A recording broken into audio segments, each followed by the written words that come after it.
સુસ્વાગતમ મિત્રો. અસમય સંખ્યા સાથેની ગાણિતિક ક્રિયાઓમાં આજે આપણે એક સમય સંખ્યા અને એક અસમય સંખ્યાના તફાવત દ્વારા મળતું પરિણામ અસમય છે એવું સાબિત કરવા એક ઉદાહરણ લઈએ. આજનો પ્રશ્ન છે, દર્શાવો કે 5 ઓછા વર્ગમૂળ 3 અસમય છે. 5 છે એ સમય છે જ્યારે વર્ગમૂળ 3 અસમય છે. આ 5 અને વર્ગમૂળ 3ના તફાવત દ્વારા મળતું પરિણામ પણ અસમય થાય એવું આપણે સાબિત કરવાનું છે. ચાલો શરૂ કરીએ. સૌપ્રથમ શક્ય હોય તો આથી ઉલટું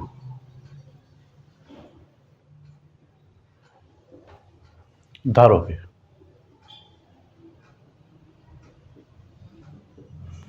આપણે સાબિત કરવું છે કે 5 ઓછા વર્ગમૂળ 3 અસમય છે. તો આપણે ધારશું ઉલટું કે 5 ઓછા વર્ગમૂળ 3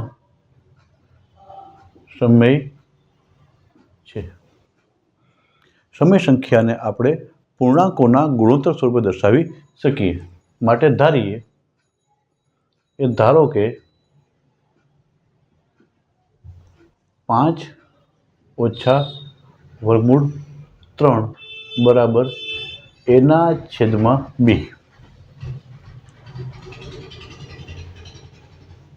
જ્યાં a અને b પરસ્પર અવિભાજ્ય પૂર્ણાંકો છે.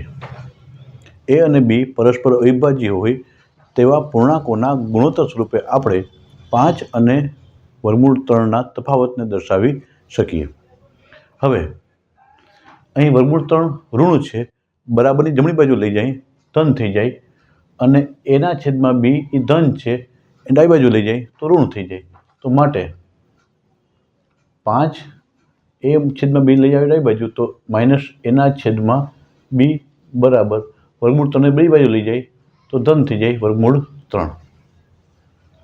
આ રીતે પરિણામ મળે 5 ઓછા a/b બરાબર વર્ગમૂળ 3. હવે બરાબરની ડાબી બાજુ 3 પૂર્ણાંકો મળે છે, a, b અને 5. 3 પૂર્ણાંક હોવાથી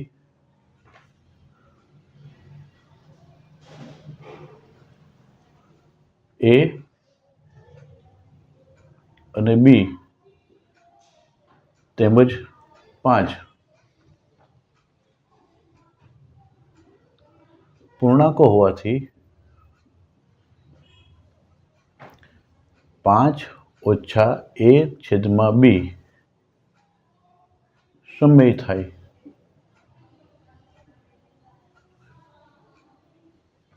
માટે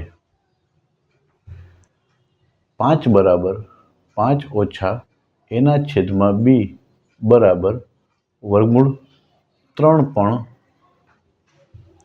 સમય થાય. પરંતુ આપણે પ્રમેય 1.3માં જોઈ ગયા કે અવિભાજ્ય સંખ્યાનું વર્ગમૂળ અસમય હોય છે.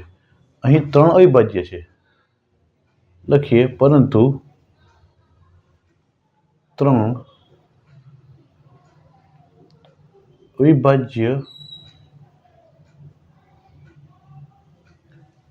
અવિભાજ્ય હોવાથી વર્ગમૂળ 3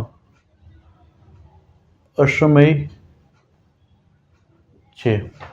લખવું હોય તો કારણ લખી શકીએ. કારણમાં પ્રમેય 1.3.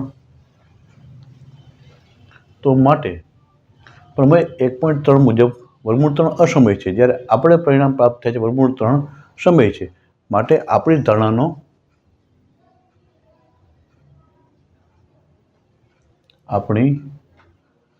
ધારણાનો વિરોધાભાસ મળે છે. તો આપણે ધાર્યું તો શું? આપણે ધાર્યું છે કે 5 ઓછા વર્ગમૂળ 3 સમય છે. માટે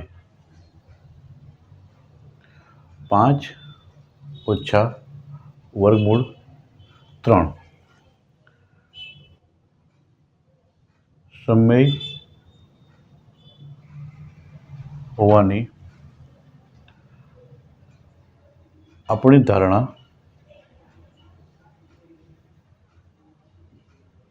ખોટી છે. હવે જો 5 ઓછા વર્ગમૂળ 3 સમય ન હોય તો કહી શકીએ 5 ઓછા વર્ગમૂળ 3